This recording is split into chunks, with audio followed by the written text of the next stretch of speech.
This is Susan Wilbanks with blendedinsight.com. I am a holistic and integrative healing arts practitioner, an intuitive, and an energy healer. In this podcast, I share tips, tools, and suggestions that have helped me along my path in hopes of inspiring and helping you along yours. Let's get started with today's podcast topic. Hello, bright souls. Thank you so much for showing up and joining me on today's podcast. I hope this finds you safe and well. And I'm just going to dive right into today's topic, which is being an instrument of peace. And this week was a really upsetting week in the United States. Most of you probably know, with the civil unrest and the death of an innocent man by a police officer. It's just created a lot of uproar in many of our cities, mine included. A lot of rioting, destruction, anger. And so for those of us who are empathic, it can be very challenging. And I also know that there are varying opinions, varying different vibrations and responses to this type of thing. And so I would just say, if my approach of peace in just living the teachings is the opposite of what you feel is helpful, then I would say just click off and go do something else. I'm here to be a part of the solution. I don't want to be part of the problem. And racial injustice in the United States is something that's very near and dear to me. I have a biracial daughter. She is brown. She's got curly hair. She looks a lot like me. She's got my mannerisms. She speaks like me. She's got my facial structure, my body type. But she's a brown version of me, and that's how we describe one another. Oh, my mother is a white version of me, and I'm a brown version of her. And so her and I have experienced lots of prejudices over the years. So it's really been eye-opening, and I feel like it was really sort of a divine assignment for both of us to come together in the way that we have, because it's really opened our eyes and given us a better understanding of both sides of the coin in a different way. Obviously, we're not experiencing it firsthand as a white or a brown person, because I am not brown and she is not white. She's part white. She's actually about 65% white, according to Ancestor DNA. But in the world that we live in, she's going to be judged on her appearance. And so when people see her, they think that she is brown. They consider her African American. Sometimes people think she might be Latina. People aren't really sure of her ethnicity because, you can kind of tell she's biracial, but in our world, we just like to put people in a box. And so it's very frightening to know that there are some people who will target her just based on her skin color. And so this is something that I'm very passionate about. I believe in peaceful protesting. Her and I have done peaceful protesting over the years for food. We used to do March Against Monsanto for GMO education. And they were wonderful events. They were so fun. And it was really just basically educating consumers. That's all we were doing. We were basically educating people and taking a stand for knowledge about what is in our food source. So I think peaceful protests can be very fun, and they can be very high vibrational, and I fully support them. Unfortunately, because of the heavy energy of the COVID-19 and the quarantine, people are angry. They were angry before this. And so when you have a publicized, brutal murder of a man who did not deserve that, and it was a man of color, it is infuriating to people. And so in our city, what I have been doing is looking for ways in which I can be a part of the solution. One of the ways we can all be a part of the solution is by doing loving kindness meditations. Pranic Healing has been doing 7 days of meditation. It was leading up to the full moon, which was on the 5th, which was also my brother's birthdays. I had 2 older twin brothers who passed away, one at the age of 22, one at the age of 32. And they were born on June 5th, so that's kind of exciting. So their birthday fell on a full moon this year. And so Pranic Healing, the actual meditations are still up on their website, but they were doing these full moon preparation meditations, and we were specifically focusing on blasting the hearts of those who are angry and resulting in violence, which is creating negative karma. The police officer who killed that man created negative karma for himself. When we do something to one person, we do it to ourselves, really, because it's coming back. We're all one. in the energetic realm, when you leave the body, your soul is going to go back into the oneness of where it came from. So we do it back to ourselves. So the karma was created by that police officer.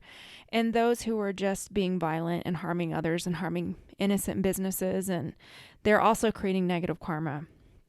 And so we were blasting their hearts with beautiful pink energy and trying to expand love and bring more light on the planet. And that's something that I do daily. That's something, a part of my spiritual practice, and that's something we can all do. The other thing that you can do is look for ways in which you can stand up for racial injustices when they occur, and not from an angry place, but from a, this is what is right. This is witnessing the wound of other people, witnessing and telling them, I saw that and that was not okay. And I'll tell you, not from a racial perspective, but just being a woman who is a veteran, who works in a male-dominated environment. And I've been working in a male-dominated environment for 25 years. I've experienced tremendous sexual harassment, other people have witnessed it. When someone actually witnesses that and gets my back, it has meant the world to me. And that alone expands the heart chakra. When you stand up for what is right and witness the wound of another person and validate them, that creates tremendous healing. And so the way that I have been speaking with my daughter about this subject is it's just important for us to do the right thing, treat each other equally, and stand up for injustices, get the person's back. You know, maybe that's being called to witness, which has happened to me many times over the years, where someone was mistreated and I witnessed it. And I went with that person to an authority figure to report that injustice and let that person know, I saw what you did and it wasn't okay. And you are not going to get away with it. There's been many times in my life where I've had to take people to court for things that they were doing that was not right. And it was the principle of the matter. It was having integrity.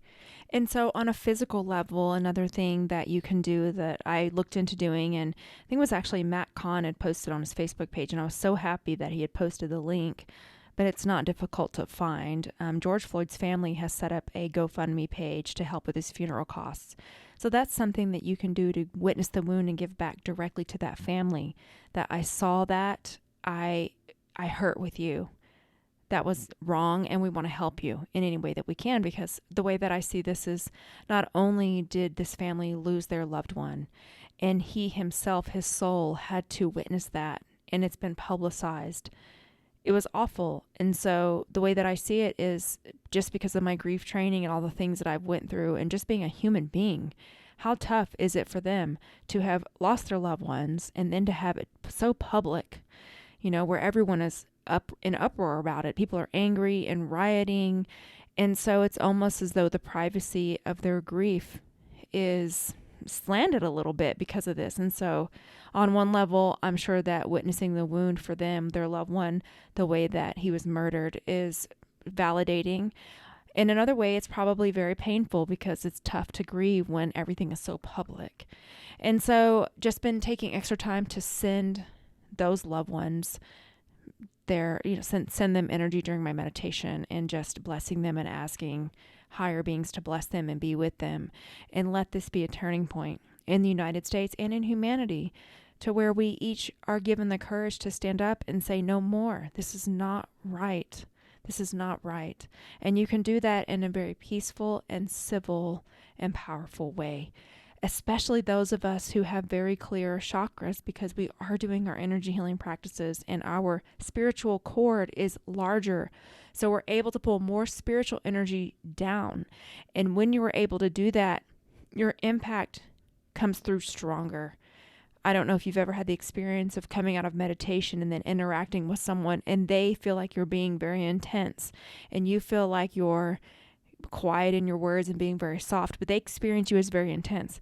It's not what you're saying, it's the energy you're emitting, because you don't have all of the clogged energy centers that most people walk around with.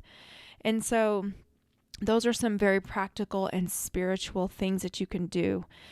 I haven't posted a lot about this simply because I'm doing it behind the scenes in a more powerful way through my meditation practice.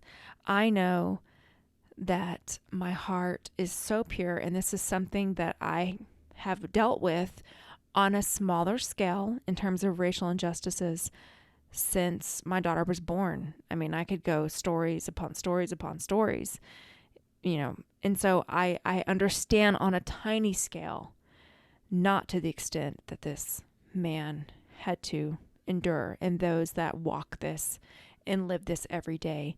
And so for me, I just want to have empathy, and I want to, like I said, be a part of the solution. And I hope that's your intent too. And here in Denver, we were on curfew because of the destruction and rioting. People were busting out windows and destroying small businesses here downtown. I know that we had to call in the military and rubber bullets and tear gassing the public because they were going past curfew. And so, and that can really stir up anger. But for me, I've just been looking at the heart of people and saying that person is upset because they are tired of being mistreated based on the color of their skin and the way they show up in this world, which is something that they can't control. The way we behave, we can control, but the color of your skin, you can't control. And so the way that I've been seeing it is that that person is hurting. That is layers of hurt. So we're not excusing the behavior, of course, because that's not right. That person just harmed another person that was innocent. And here locally, a lot of the businesses that were destroyed were supposedly, Black-owned businesses. So you're destroying the very thing that you're trying to stand up for and protect. And so even in that, I don't want to get pulled down and energize the problem. So I've really just been, when I hear of those instances, just blasting it with beautiful healing energy, imagining that person flooded with pink and golden light, and then asking right then, just calling on the higher masters right then, may that person be blessed. May that person be protected. The Great Invocation is a great prayer to be doing at this time. And that's something very easy to look at on the internet, the Great Invocation. The prayer of St. Francis of Assisi, that's another great one. And that is in the Meditation Twin Hearts through Pranic Healing. So with that said, for today, let's just do a healing to bring down divine energy and send it out to the world and for you as well, because I know that this is a really challenging time on top of the COVID. And now we've got, our brothers and sisters, our humanity. We are all brothers and sisters. We are all one. They're upset, and rightfully so. So I just want to pull down more spiritual energy to calm us all down. And let's work together and create a peaceful solution. So if you can just uncross your arms and legs, and I will get started.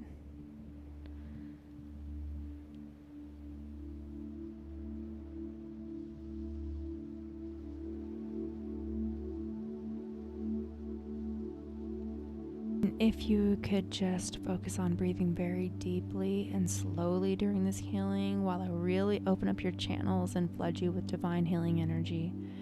And then just imagine sending it out through your heart chakra. You can even put your hands up in a blessing position to send that energy out of your hands to the world or to anyone who you think needs it. And you're also getting blessed in the process.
going to recite the Great Invocation. From the point of light within the mind of God, let light stream forth into the minds of men. Let light descend on earth. From the point of love within the heart of God, let love stream forth into the hearts of men. May the great messenger of God return to earth. From the center where the will of God is known, let purpose guide the little wills of men, the purpose which the masters know and serve. From the center which we call the race of men, let the plan of love and light work out, and may it seal the door where evil dwells. Let light and love and power restore the plan on earth. And so it is.